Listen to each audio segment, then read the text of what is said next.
నిజంగా 2007 నుంచి నలుగుతున్న డీల్ అండి ఇది. అట్ ద సేమ్ టైం అమెరికాకు మాత్రం ఇది గొంతులో వెలక్కాయ పడ్డట్టే. దెబ్బతింటున్నాయి. అఫ్ కోర్స్ మన భారత్ ఏం చేసిందంటే వాటిని డైవర్సిఫై చేసింది. డైవర్సిఫై చేసి కూడా ఇప్పుడు ప్రస్తుతానికి 2026 అంటే మనం దాదాపు ఒక 5-6 సంవత్సరాల్లో కొన్ని వేల కోట్ల డాలర్లు ఫారెన్ ఇన్వెస్ట్మెంట్ కింద యూరోపియన్ యూనియన్ నుంచి తీసుకున్నాం. సో ఇవన్నీ కూడా యూరోపియన్ యూనియన్ ఎందుకు ఆలోచించింది ఈ విషయంలో, వెనకడుగు ఎందుకు వేసింది అంటే.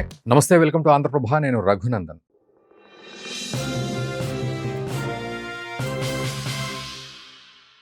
మొత్తానికి మదర్ ఆఫ్ ఆల్ డీల్స్ మనం చేసుకున్నాం భారత్. ఒక దిమ్మ తిరిగిపోయే, ఇది ముఖ్యంగా అమెరికాకు దిమ్మ తిరిగిపోయే ఒక డీల్ మనం కుదుర్చుకున్నాం. అది కూడా యూరోపియన్ యూనియన్ తోటి. నిజంగా 2007 నుంచి నలుగుతున్న డీల్ అండి ఇది. 2007 అంటే ఆల్మోస్ట్ ఇప్పుడు 2026 అంటే 16, 17, 18, 19, 20 సంవత్సరాలు అనుకోండి. దాదాపు 20 సంవత్సరాలుగా నలుగుతున్న డీల్ కాస్త ఇప్పుడు మనం కుదుర్చుకున్నాం.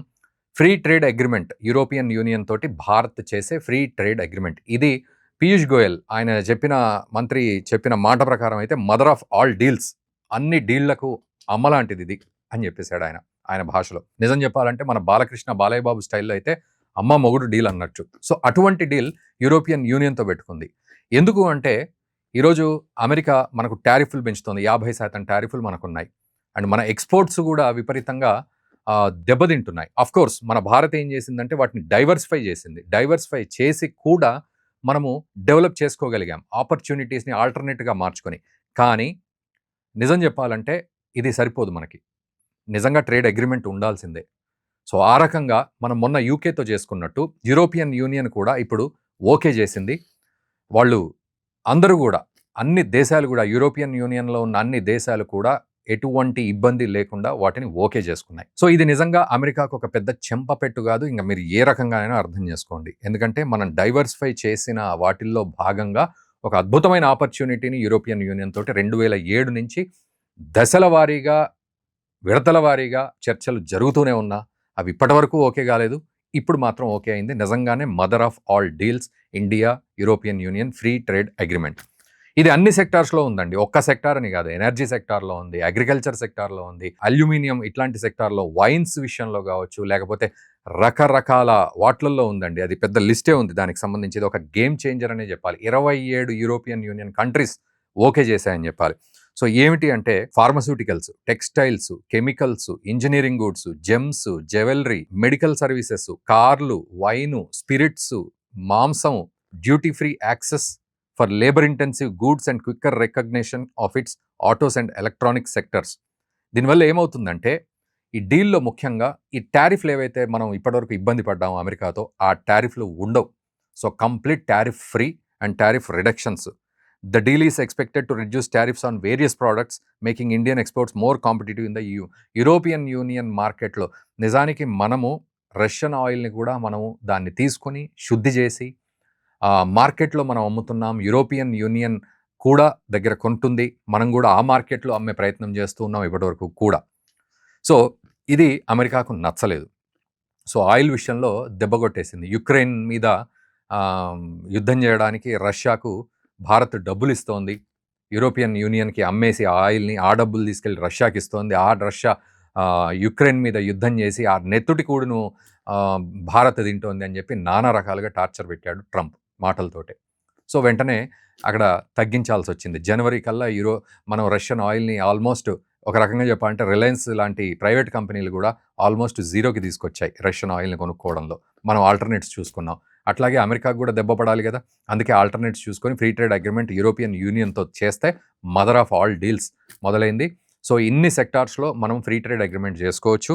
తర్వాత ఇండియన్ మార్కెట్స్కి 17% ఆఫ్ టోటల్ ఎక్స్పోర్ట్స్ యూరోపియన్ యూనియన్కి చేసుకోవచ్చు మనము.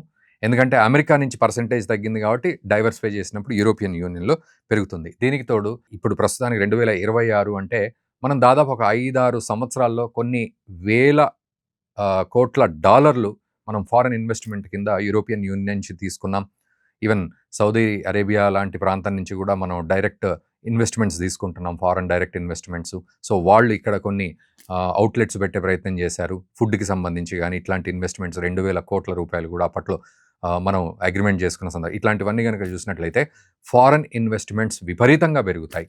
అమెరికా నిజంగా ఇది చూసి ఆశ్చర్యపోతుంది. ఇలా ఎలా జరిగింది? ఇలా ఎలా నేను పప్పులో కాలేశాను? భారత్‌ని ఒక్కసారి ఎడమ కాలుతో తన్నే ప్రయత్నం చేశాను. వెంటనే భారత్ ఏం చేసింది? అది తప్పించుకుంది. పైనుంచి ఇంకో చోట తన ఆధారాన్ని వెతుక్కుంది. అంటే ఇప్పుడు నా పరిస్థితి ఏంటి? ఇందాక గూడా మనం ఒక వీడియో చేసాం. చాబహార్ పోర్ట్ విషయంలో అమెరికా బూమెరాంగ్ ఇది అని చెప్పి భారత్‌ని వద్దు అని చెప్పడం. సో, అట్లాగే యూరోపియన్ యూనియన్‌తో అమెరికాతో తెగదెంపులు చేసుకున్నట్టయితే యూరోపియన్ యూనియన్ ఈరోజు మనను ఫుల్ ఫ్లెడ్జ్డ్‌గా ఫ్రీ ట్రేడ్ అగ్రీమెంట్‌లో ఉపయోగించుకుంటోంది అనే విషయంలో ఎటువంటి సందేహం లేదు. అది డొనాల్డ్ ట్రంప్‌కు మింగుడు పడని పరిస్థితి. సో, ఇట్లాంటివన్నీ గనక చూసినట్లయితే నిజానికి మరి మనకు యూరోపియన్ యూనియన్ అవసరం ఉందా? యూరోపియన్ యూనియన్‌కి మన అవసరం ఉందా? అనే విషయం గూడా ఒక డిబేటబుల్ పాయింటే. ఎందుకంటే ఈరోజు యూరోపియన్ యూనియన్ చాలా విషయాల్లో భారత్ లాంటి దేశం మీద గూడా ఆధారపడింది. ఇక ఆయిల్ విషయం గావచ్చు, లేకపోతే రకరకాల గూడ్స్ ముఖ్యంగా అగ్రికల్చరల్ ప్రొడక్ట్స్ విషయంలో గావచ్చు, ఫార్మాస్యూటికల్స్ విషయంలో గావచ్చు, నిజంగా మన మీద ఆధారపడ్డ సందర్భాలున్నాయి. ఒక లిస్ట్ గనక తీసినట్లయితే చాలా పెద్ద లిస్టే.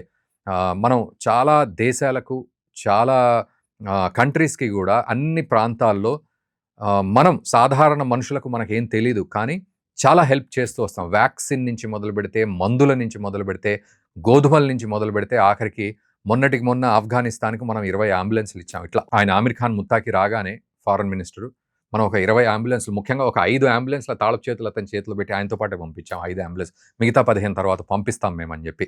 సో, ఇట్లాంటి పరిస్థితులు భారత్ ఎప్పుడు గూడా బైలాటరల్‌గా ఆలోచిస్తూనే హ్యుమానిటేరియన్‌గా ఆలోచిస్తూ మానవత్వంతోటి ఆ దేశాలకు సహాయం చేసిన సందర్భాలున్నాయి. సో, యూరోపియన్ యూనియన్ విషయానికొస్తే గూడా టూ వే మ్యూచువల్‌గా గనక ఆలోచిస్తే చాలా పెద్ద కాన్సెప్ట్. ఒక పావు గంట పడుతుంది అది గనక నేను మాట్లాడాలి అంటే.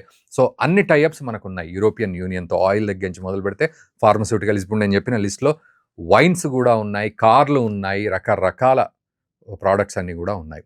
సో, ఈ రకంగా చూస్తే యూరోపియన్ యూనియన్‌కి కూడా మన అవసరం అంతే విధంగా ఉంది. సో, ఇవన్నీ గూడా మొన్నటి వరకు గూడా ఏమిటి అంటే యూరోపియన్ యూనియన్ ఎందుకు ఆలోచించింది ఈ విషయంలో?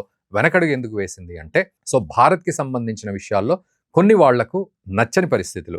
అంటే ప్రొడక్ట్స్ విషయంలో గావచ్చు, లేకపోతే ఈ యొక్క డేటా సెక్యూరిటీ విషయంలో గావచ్చు, ఇవన్నీ గూడా కొన్ని అనుమానాలు వాళ్లకు ఉండడం ఒక ఎత్తైతే, సో, రకరకాల జియోపొలిటికల్ కాన్సిక్వెన్సెస్ అన్నీ గూడా వాళ్ళు ఆలోచించి, సో, నేను ఓవర్‌వ్యూలో చెప్తున్నాను. ఎందుకంటే దాంట్లో ఒక్కొక్క సబ్జెక్ట్ డీప్‌గా వెళ్తే ఆ సబ్జెక్ట్ మీదే ఎక్కువగా కాన్సంట్రేట్ చేయాల్సొస్తుంది. బట్ ఓవర్‌వ్యూలో ఈ సబ్జెక్ట్ మీద కాన్సంట్రేట్ చేస్తే యూరోపియన్ యూనియన్‌కి కూడా మన దేశం నుంచి చాలా అవసరం ఉంది. అగ్రికల్చర్ లాంటి సెక్టార్‌లో యూరోపియన్ యూనియన్‌కి మన మీద ఆధారపడే పరిస్థితులే ఎక్కువగా ఉన్నాయి.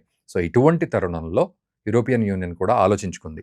ప్రస్తుతం జియోపొలిటికల్‌గా చాలా సమీకరణాలు మారుతున్నాయి.